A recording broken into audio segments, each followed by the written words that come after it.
Prenatal appointments for women and couples during the COVID-19 pandemic have drastically changed. KSBY's Neil A. Bear spoke with two local moms and an OBGYN about this new process. Women who have gone through pregnancies prior to the COVID-19 pandemic would normally go to their OBGYN's office for an in-person checkup. Now, doctors are encouraging patients to take advantage of telemedicine. We're spacing out visits. And fortunately, these days with technology, we're able to do some of the early prenatal care visits via telemedicine. Christine Lopapolo, Tenet Health Central Coast OBGYN Department Chair of Sierra Vista, says prenatal appointments earlier in the pregnancy don't require in-person visits. Of course, if somebody has a problem, when we pick it up on the phone visit, then we'll have them come into the office.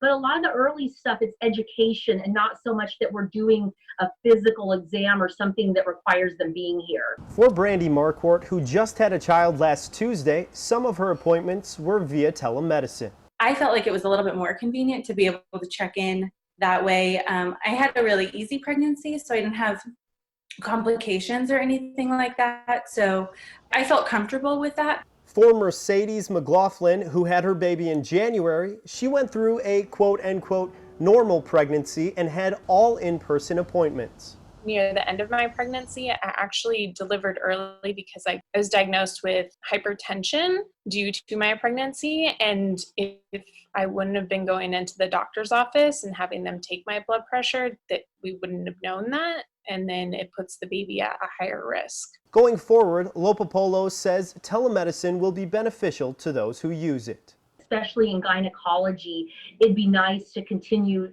telemedicine. It's just so efficient. A patient can be at work doing their job, and as soon as we're ready, we can have our 20-minute appointment, and then they can go back to work. So it just makes for a more efficient use of everybody's time. Lopapolo stressed the notion that patients will never be near other patients suspected of having COVID-19. Reporting in San Luis Obispo, Neil A. Bear, KSBY News.